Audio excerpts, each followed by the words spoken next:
Hello students, today I am going to discuss Unit 2 Amazing Animals Activity 6।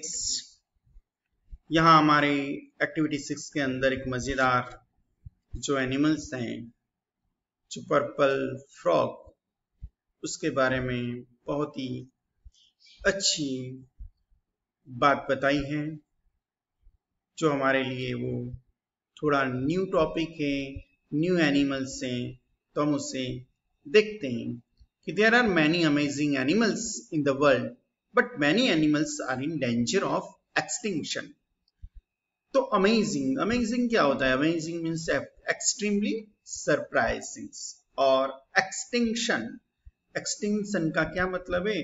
A situation in which something no longer exist, means कि जो खत्म होने की कगार पर है, जो जाति थोड़े समय में लुप्त हो जाएगी, खत्म हो जाएगी, उसे हम कहते हैं extinction.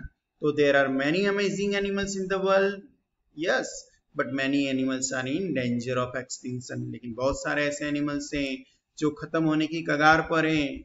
When animals are extinct, what is the means of extinct? तो एक्सटिंक्ट का मतलब है नॉट नाउ एग्जिस्टिंग, जो अभी यहाँ पर पृथ्वी के ऊपर जिनकी जाति मौजूद नहीं है, वो एनिमल एक्सटिंक्ट एनिमल। तो when animals are extinct they no longer exist on earth, उनकी जो पृथ्वी पर जाति रहती नहीं है। Animals that are in danger of becoming extinct are called endangered animals.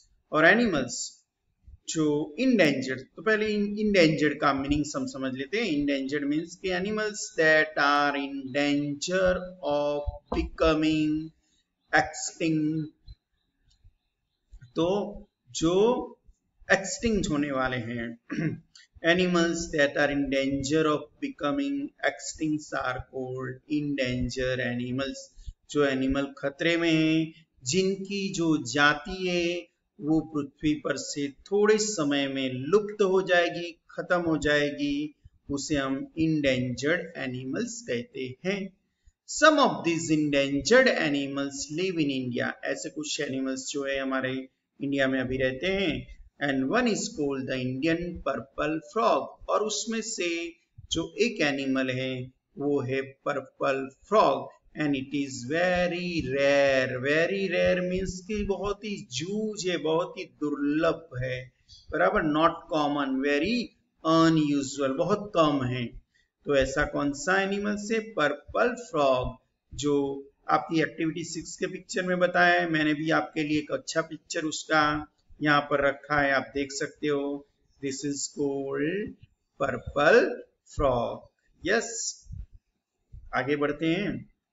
The purple frog lives in India Western Ghats, जो हमारा वेस्टर्न घाट्स है, बराबर, वो वेस्टर्न घाट्स के अंदर ये जो फ्रॉग है वो मोस्टली रहता है। वेस्टर्न घाट्स क्या है? वेस्टर्न घाट्स जो है वो उसका मैंने पिक्चर आपके लिए यहाँ रखा है, देखो, ये वेस्टर्न घाट्स का पिक्चर है, यस, कि जो पूरा जो घाट्स है जिसके अंदर बहुत सारी पहाड़ियां हैं, जंगल है, यस, बहुत ही पीट बॉक्स भी है, जहां पर सवानास के घास के मैदान भी है। ऐसा जो घाट्स है वो हमारे इंडिया का वेस्टर्न घाट्स है। तो ये वेस्टर्न घाट्स में हमको ये एनिमल्स देखने मिलते हैं। अब आगे देखते हैं कि these unusual places माउंटेन्स, यहाँ पर हमने देखा नहीं पिक्चर में कि क्या है, माउंटेन्स है, फॉरेस्ट है, सवानास है। सवानास क्या होता है?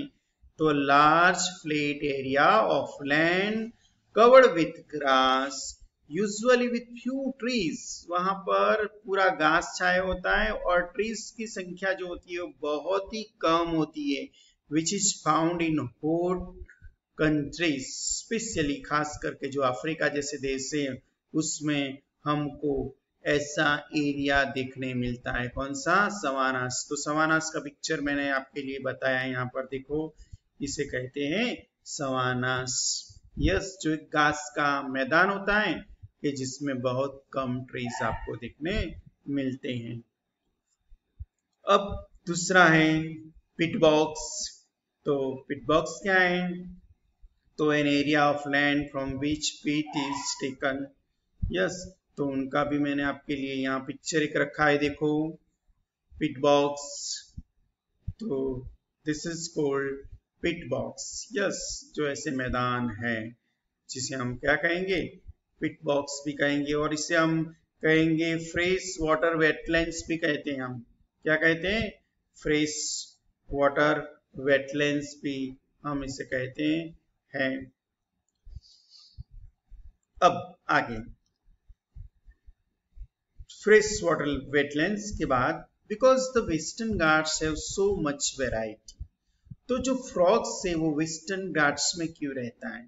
क्योंकि because the Western Ghats have so much variety, it is home to a large variety of plants and animals. हमने देखा कि उसके अंदर बहुत सारे प्लांट्स और बहुत सारे एनिमल्स रहते हैं, क्योंकि पूरा जो एरिया है वो पूरा फॉरेस्ट एरिया है, जहाँ सवानाज है, पिट बॉक्स है, फ्रेश वाटर लाइन्स हैं। यस, तो have so much variety, it is home to a large variety of plants and animals, और इसलिए यहाँ पर बहुत सारे plants, बहुत सारे animals हैं। One of these animals, the purple frog, was only recently discovered।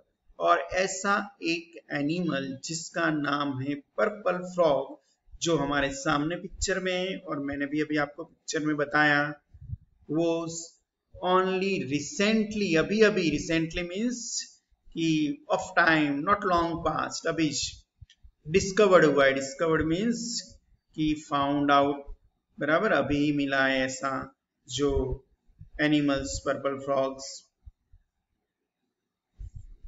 Although local people knew about the frog, scientists only discovered it and realized it was a new species in 2003. Although means however, yet, still, though, although, even though, जो grammar का topic आपको मालूम हो, जो contrast बताता है, आपको मालूम होगा कि although local people knew about the frogs, ये जो लोकल वहां के रहने वाले जो लोग हैं वो ये फ्रॉग्स के बारे में तो जानते हैं, लेकिन जो साइंटिस्ट हैं वो scientist only discovered it and realise it was a new species in 2003। लेकिन उन्होंने अभी अभी डिस्कवर किया 2003 में, और उन्होंने रियलाइज किया कि ये तो भाई हमारे लिए, साइंटिस्ट के लिए तो एक नई जाति है, बराबर। एक पर्पल फ्रॉग्स जो है वो न्यू स्पीसीज है, जो 2003 के अंदर उन्होंने, साइंटिस्ट ने उनके बारे में खोज की और उनके बारे में अभ्यास किया। द फ्रॉग बरोश, बरोश मीन्स की टू डिग अ ग्राउंड, जो हम कहते हैं रैबिट लिव्स इन बरोश, इस तरह ये फ्रॉग्स जो है वो भी बरोश के अंदर रहते हैं। तो the frog boroughs underground and it's termites, और वो क्या खाते हैं? टर्माइट्स खाते हैं। क्या खाते हैं? टर्माइट्स क्या होता है? जिससे हम क्या कहते हैं, जो लकड़ा होता है ना, कि वो लकड़े के अंदर रहती है टर्माइट्स जो होती है। A small white tropical insect which eats wood, जो लकड़े को खाती है, लकड़े के अंदर रहती है। हम जिसे उधई कहते हैं, क्या कहते हैं? उधई कहते हैं। हिंदी में उसे कहा जाता है दीमक। क्या कहा जाता है? दीमक कहते हैं हिंदी में उसे हम। तो वो क्या खाता है? टर्माइट्स खाता है, जो फ्रॉग्स से वो। It's called the purple frog, the Indian purple frog और द पिग्नोस फ्रॉग। इट्स कॉल्ड, इसे क्या कहा जाता है? पर्पल फ्रॉग कहते हैं। ये जो फ्रॉग है उसको या तो इंडियन पर्पल फ्रॉग और द पिग्नोस फ्रॉग, और उसे क्या कहा जाता है? पिग्नोस फ्रॉग भी कहा जाता है। Different names for the same animal can be confuse. हम जानते हैं कि फ्रॉग्स जो है, अभी जो बारिश की सीजन है, बारिश के सीजन के अंदर बहुत सारे फ्रॉग्स निकलते हैं, बराबर। और ये फ्रॉग्स कोई एक जाति के नहीं है, बहुत सारी जाति होती है उसकी। तो उनके जो different names for the same animal can be confuse, बराबर। सेम एनिमल्स का एक ही नाम है फ्रॉग, तो वो कंफ्यूज करता है। So scientist give animals and plants scientific names, इसलिए साइंटिस्ट जो होते हैं वो ऐसे जो एनिमल्स होते हैं, ऐसे प्लांट्स होते हैं, उनको एक साइंस का नाम दिया जाता है, साइंटिफिक नेम कहते हैं उसे। तो यहाँ पर साइंटिस्ट ने भी एक नाम दिया है। The scientific name for the purple frog is, ये जो बहुत ही लंबा नेम है और ये जो प्रोनाउंसिएशन करना उसका वो भी थोड़ा कुछ हमारे लिए कंफ्यूजन वाला है, लेकिन यहाँ मैं प्रोनाउंसिएशन उसका सही करने की कोशिश कर रहा हूं फ्रेंड्स। सुनिए बराबर। नेसिका, क्या कहते हैं इसे? नेसिका बैट्राचस, नेसिका बैट्राचस सहाइड्रेंसिस। फिर से नेसिका बैट्राचस सहाइड्रेंसिस, नेसिका बैट्राचस सहाइड्रेंसिस।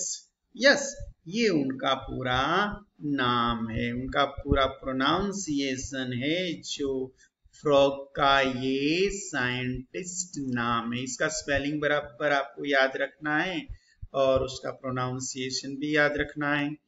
It's a long name. Yes, it's a very long name. It surprised us. But the name is useful for scientists. लेकिन ये जो नेम है हम तो सिंपली कह देंगे कि भाई ये फ्रॉग है, लेकिन जो साइंटिस्ट है वो साइंटिस्ट के लिए ये जो नेम है वो बहुत ही यूजफुल होता है। Because all scientists know this one name is for this one kind of frog. क्योंकि सभी साइंटिस्ट जो है वो जानते हैं कि ये जो नेम है वो सिर्फ और सिर्फ यही जाति के लिए, जो पर्पल फ्रॉग है उनके लिए ही ये नेम है।